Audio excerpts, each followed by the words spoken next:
Hello and welcome to Temple Hyacinthus.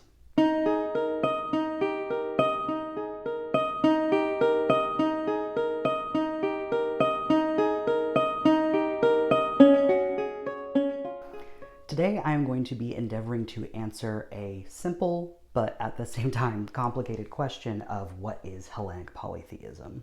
Hellenic Polytheism is just one name among several others for this religious tradition.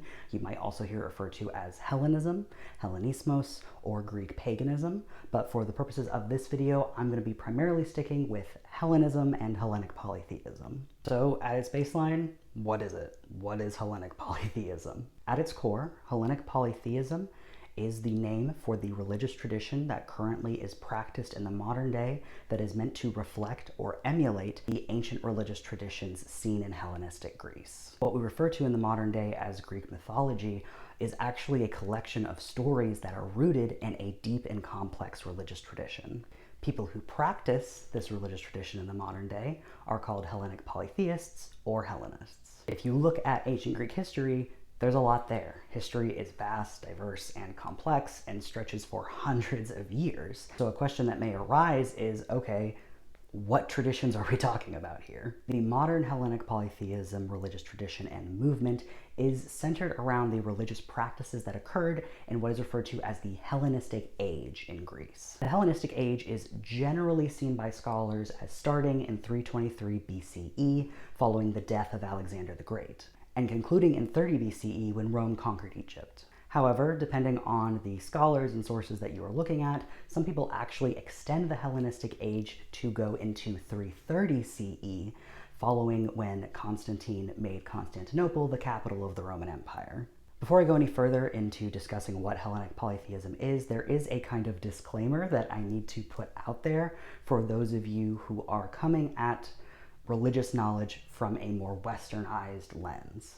Unlike Christianity, Islam, Judaism, Hellenic polytheism is a non-hierarchical religious tradition. What that means is that there is no central governing authority and no central body of clergy or leadership.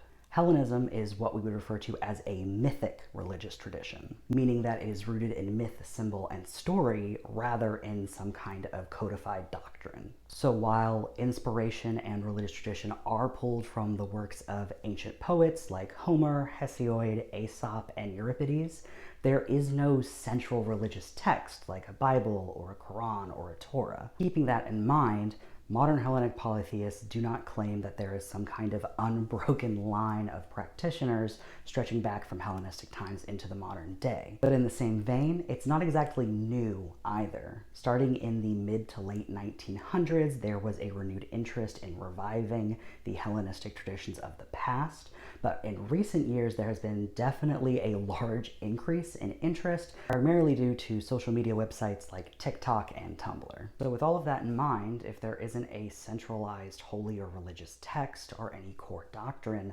what do Hellenic polytheists believe?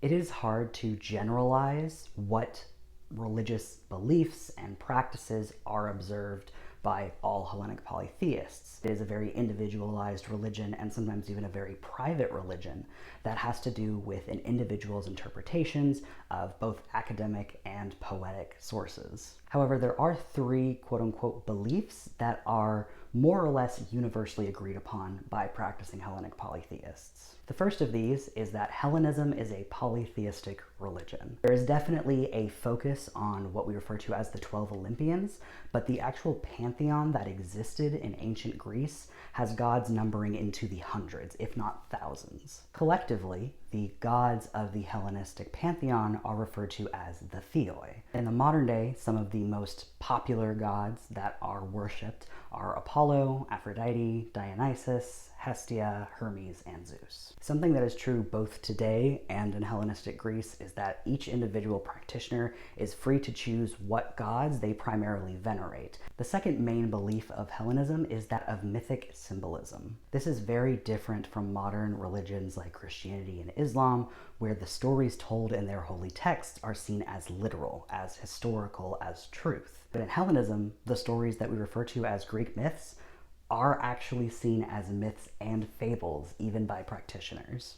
In Hellenic polytheism, myths are seen as ahistorical and not seen as factual. Myths like the story of the Titan god Prometheus, the 12 labors of Hercules, the birth of Zeus and his siblings, all of that is seen as myth, even by people who believe and practice this religious tradition. These myths have a wide variety of purposes. Some genuinely exist just for entertainment purposes. Other stories are meant to reflect the nature of the gods, to educate us about the domains that they embody, or are meant to be a reflection of the cultural and political landscape of the time in which they were written. The third belief is that of Xenia.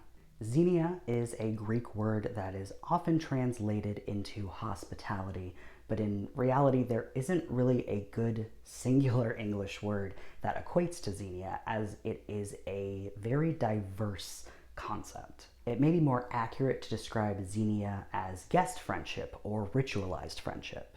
Xenia was a core value of the Greek people during the Hellenistic age, and even in the modern day, it is one of the universal or near universal beliefs among modern Hellenic polytheists. The core of Xenia is kindness. It is to give empathy, understanding, and care both to people that you know and are actively involved with, whether that is personally or communally, but it also means to extend these good graces to people you don't know or people who are outside of your normal sphere. Xenia can also be seen as reflecting generosity and charity, providing help to any and everyone in need that you are able to assist.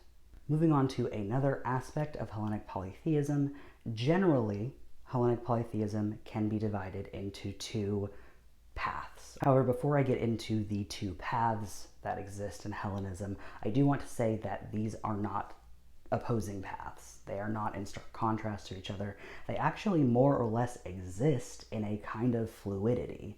There isn't this hard line between the two. They actually exist along a spectrum and complement each other. With that being said, the two paths are that of Reconstruction and Revival. The path of Reconstructionism is often shortened to Recon, and what this path focuses on is trying to, as much as is feasible in the modern day, directly emulate the traditions of the past. Reconstructionists will attempt to adhere to historical records as much to the letter as they can when practicing their faith. Reconstructionists try to avoid deviation from historical and religious texts as much as possible.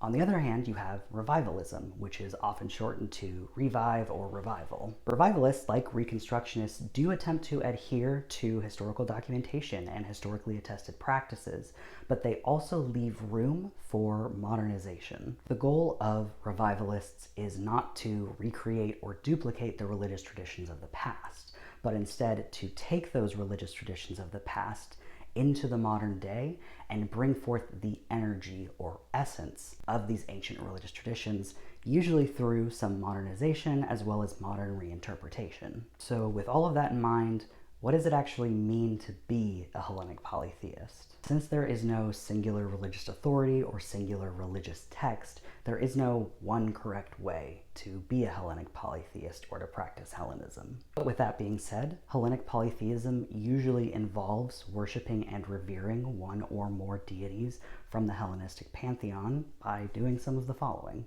establishing a home altar, offering food and beverages to the household gods, offering acts of service or creativity to the divine, lighting candles and burning incense, celebrating ancient Hellenistic festivals, reading the Homeric hymns and other ancient works, and embodying the value of Xenia.